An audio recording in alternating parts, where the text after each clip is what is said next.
Ama değil rağmen. Evet. Buyurun. Valla Ceyda'cığım daha önce benim Emanetçi isimli bir gösterim Evet, vardı. vardı. Emanetçi aslında babam, dedem ve onların yaşamı üzerinden bir memleket hikayesiydi. Tamam. Ama değil rağmen de yine aslında kendi aileme şöyle bir uğrayıp yine Ha. kalabalıklara ulaşan bir hikaye. Açıkçası Çetin Altan tanıma şansına eriştiğim, yakını olma şansına eriştiğim, ondan özel ödevler aldığım bir büyüğümdü. Ve bana demişti ki, hayatının bundan sonra yapacaklarını senden öncekilere borçlusun.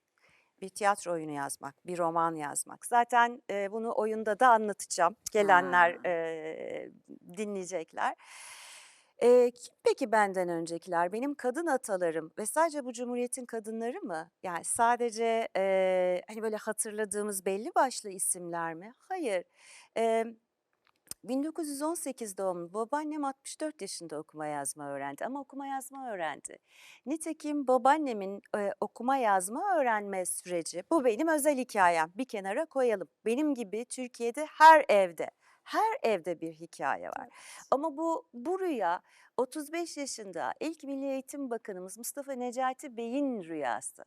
Yani ilk nüfus sayımında kadınların, Osmanlı'daki okuma yazma bilen kadınların sayısı 50.000'i bulmuyor bile ve o genç cumhuriyetin, inanmışlarla yola çıkılırmış ya, o Tabii. genç cumhuriyetin inanmış vekillerinin bir hayali var.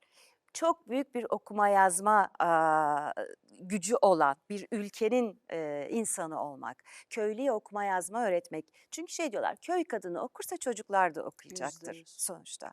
Ve o 1.000.000 hedeflerini çok kısa bir sürede 1.300.000 olarak yakalıyorlar.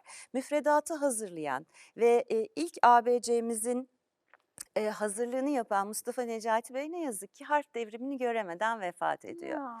Dolayısıyla ben bugün seninle yaptığım bu sohbeti, doğduğu yerde ölen babaannenin durduğu yerde duramayan torunu olarak kullanabildiğim arabaya binebilmemin, o ehliyeti alabilmemin, kendimi ifade edebilmemin, yazabilmemin benden önce o dizilmiş taşlar, Tabii. o yollara asılmış meşaleler sayesinde olduğunu biliyorum.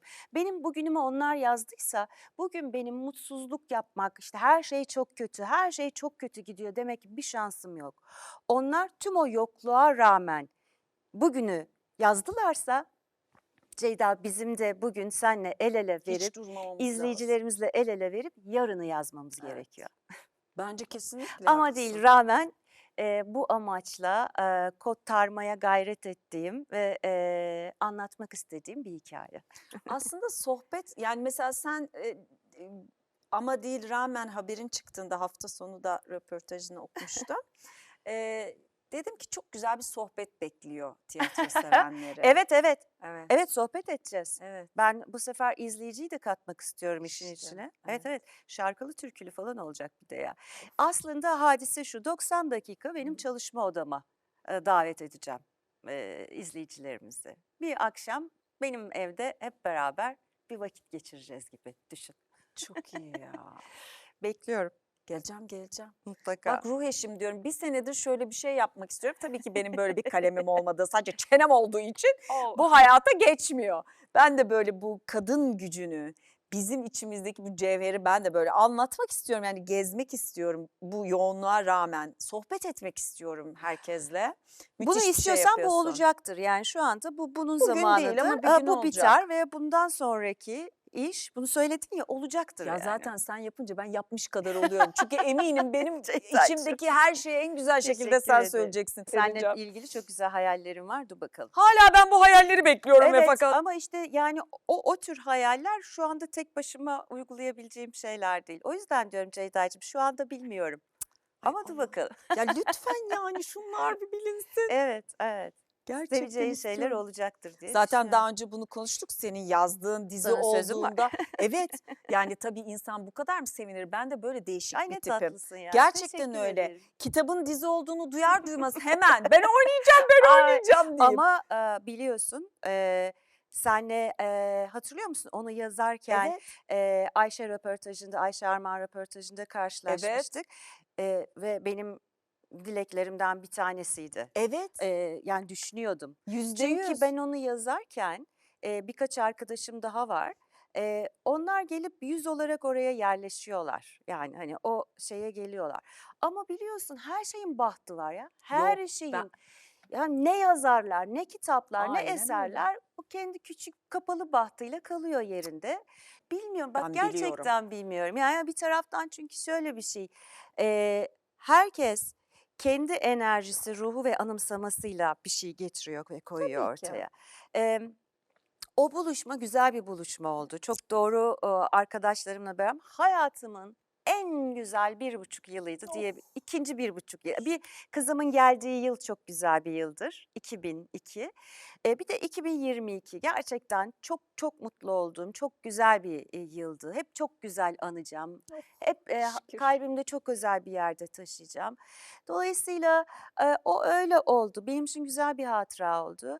Ama gerçekten yazdığım şeyi izlemek, böyle, yaptığın yemeği birilerinin bayılarak yemesi gibi Çok çok güzel, güzel bir şey. çok Çok güzel büyülü. bir duygu. Senin hep kadın hikayeleri yazman gerekiyor. Böyle bazı edebiyatçılar var benim Hı bayıldığım, birisi hı. sensin. Teşekkür ederim. Sizlerin hep kadın hikayeleri Ay, yazması teşekkür gerekiyor. ederim, teşekkür ederim. Öyle. Yani, kendime ait hissettiğim şey aslında küçük hayatların uzun hikayeleri. Ya, ben, aile hikayeleri ve kadın hikayeleri seviyorum, ilgimi çekiyor ve, Arthur Miller Yaşar Kemal'e şey demiş, "Hep mi Çukurova'yı yazacaksın?" O demiş ki, "Evet, hep Çukurova'yı yazacağım çünkü her yazarın en iyi bildiği yer onun kendi Çukurova'sıdır." Benim de belki Çukurova'm işte bu dünya. Yani hep mi kadınlar? Evet, hep kadınlar. Bakalım inşallah bitirebilirim. Peki şimdi tabii her konuğuma soruyorum. Aslında programın sonunda soruyorum ama burada belki de sormam lazım sana. Hep kadına dair yazman, kadın hikayeleri yazman. Eee, Şimdi bile oyununda, yine bence kadına bir şey anlatmak Evet, tabii, istiyorsun. tabii. O zaman kadın isterse? Kadının istemesi evet önemli. Hı hı. Evet önemli. Ama, çok artık genellemeler de yapamıyorum. Yani çok istemene rağmen dedim ya baht diye bir şey var. Yaşımız ilerlediği için belki de böyle. Hayat da bazen yardımcı olmayabiliyor. Sen ne kadar istersen iste. Gerçekten etrafımda çok öfkeli, acı yaşlanmış insanlar gördüğümde şöyle düşünürüm. İçinde acaba hangi yetenek ve hangi arzu çürüdü kaldı? Hımm. Yani ancak böyle bir öfkedir o dışarı çıkan. Onun için gerçekten hayatında yardım etmesi lazım. Ben şanslı bir çocuktum işe başladığımda ama şansıma çok sarıldım. Bugün bir sohbette ağzımdan öyle bir cümle çıktı ama hayat gerçekten cesur ve çalışkanları sever. Bir de Kadın vazgeçmeyenleri ama, değil Evet, mi? yani, işte, çalışkanı sever. Yani, Evet. işte, ama demeyeceksin, yani, yaptım yaptım olmadı. Bir gün olur. Ama dediğim gibi, kadınlar bir parça daha dezavantajlı olabiliyor. Coğrafya her zaman çok önemli. İçine doğduğun aile elbette çok önemli. Ama öbür taraftan dönüp bizim ülke tarihimize baktığında milyonlarca rağmen var. Var. Milyonlarca rağmen var. Evet. Ve bütün bunlara rağmen kurulmuş bir ülkenin çocukları olarak, işte, mesela babaannem, 18 çocuk doğurmuş, Kaç kaç? 18, 9 tanesi yaşamış ve bu 9 çocuğun 9'unu da okutmuş. Yolu yokken, kocası uzaktayken, dil bilmiyorken, okuma yazma bilmiyorken, çocuklarının içinde, doktorlar, öğretmenler, mühendisler çıkmış, torunlarının içinde profesörler Babaanneye var ve, bak. dolayısıyla Hafize Sultan Of. gibi, milyonlarca, sultanın, her şeye rağmen okuttuğu, büyüttüğü çocukların ülkesi burası. Moralimizi bozmalarına izin vermesem, böyle toksik bir iyimserlikten de bahsetmiyorum. Yok ya, çok Yani, gerçek bir "Ay, kendinizi iyimserlik. iyi hissedin." falan filan değil söylediğim şey. Çok zor. Ben mesela inanılmaz kolay üzülürüm ve nefis üzülürüm. Öyle bir üzülürüm, öyle bir ağlarım, öyle bir perişan olurum ki duygum eskir. Ruh eşim demedim mi size? Ama ben bunu diyor bildiği için diyor ruh eşim kendisi. Biter. Ağlarım, üzüntüm biter. Bir sabah kalkarım, o böyle sivilce sıkmak gibi gitmiştir. Artık yerine yenisini koyabileceğim bir ferahlama gelir ister istemez.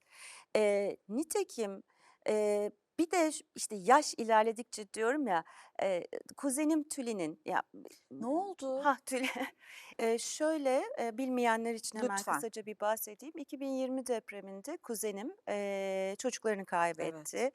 İzmir İkizlerini İzmir depreminde depreminde, 2 evet. yeğenim vefat etti. Daha sonra, hep şu soruyu sordu. Onlar gitti, ben niye kaldım ve buna yanıt verebilmek çok zor, çok zor. Benim çok yani bu hadiselerden 4-5 yıl önce Unutursun isimli romanımda yazdığım bir cümle var. Eee, Bu acı eğer bir başkasına şifa olmayacaksa Allah bana bunu niye verdi? Şimdi bazen bazı şeyler yazılır. Ben derim ki bunu ben mi yazdım? Kendiliğinden mi geldi? Hatırladım mı? Anımsadım mı? Eee, Belki de anımsadık, belki de duyduk, emanet aldık o cümleyi oraya koyduk.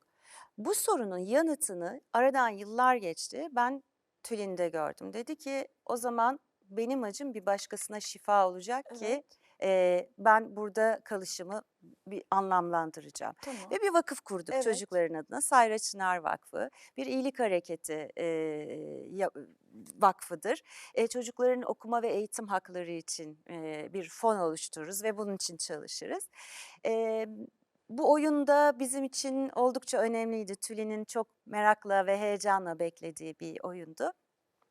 Fakat bu yaz büyük bir trafik kazası Evet. geçirdi. Diyorum ki Tülin'cim daha hala vereceğin yanıtlar varmış. Bir an önce ayaklanman lazım kuzum. Evet. Yapacak çok işimiz var. Sen devam et ben geliyorum diyor. Güzel. Tanıdığım gerçekten yani en güçlü insan diyebilirim. Evet. Müthiş bir mücadele. Evet. Fakat yaşadığımız her güne bir anlam yüklemeye çalışıyoruz. Bir sebebi vardır bütün bunların diyoruz. Yoksa geliyorsun, nefes alıyorsun ve gidiyorsun. Evet. Ama işte diyorum ya biz yarına ne bırakacağız Ceyda? Biz yarını nasıl inşa edeceğiz? O zaman ufacık da bir şey olsun. Ufacık bir şey olabilir. Yani minicik hiç önemli değil. Ay o deniz yıldızı böyle romantik gelebilir. Deniz yıldızı hikayesi Sık diyebilirler. sık Her söylüyorum şey valla. diyebilirler. Her şey olabilir. Ama ben böyle çok anlam yüklerim hayata. Kuşlara, çiçeklere, böceklere, dökülen suya çok sevinirim. Su dökülünce hemen saçlarıma sürerim. Ay derim bereket geliyor. Öyle oluyor, böyle oluyor. Hayat teselli bulmaktır. Kemal Sayar'ın dediği gibi. Bu oyunla idare etmektir.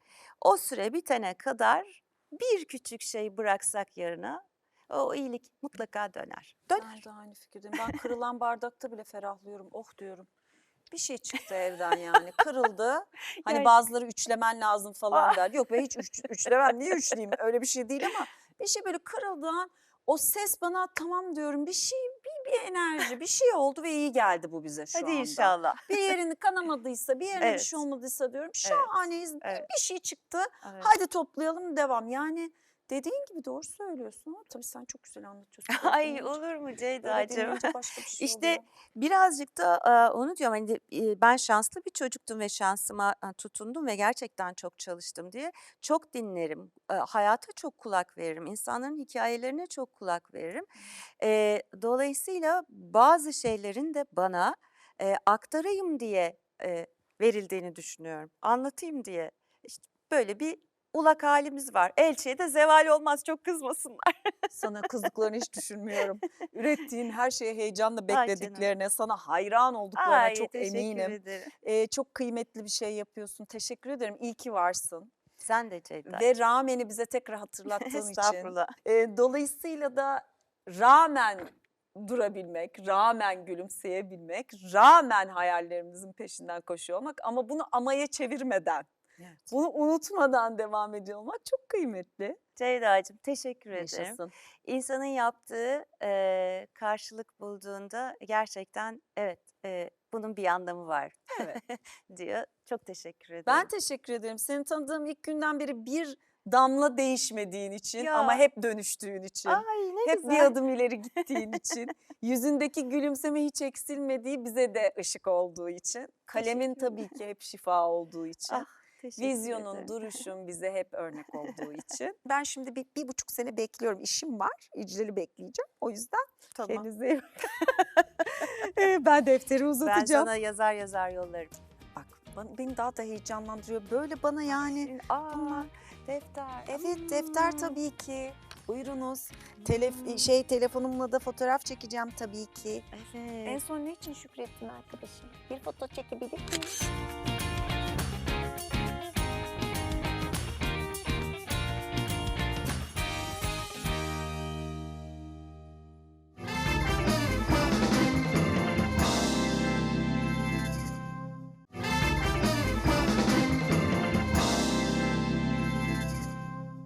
Efendim, rağmen olsun, güzel olsun.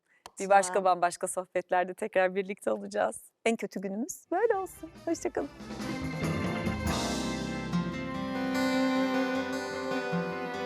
Bize onlarca hayat yaşatan, bir sürü karakterin peşinden gitmemize sebep olan canım İclal Aydın, duruşu hiç değişmeyen, gülüşü her zaman kalbimizi ısıtan, kalemiyle de her zaman bizi aydınlatan canım İclal Aydın sayfasının satırlarını şöyle tamamladı. Seni seviyorum. Her şeye rağmen hayat güzeldir.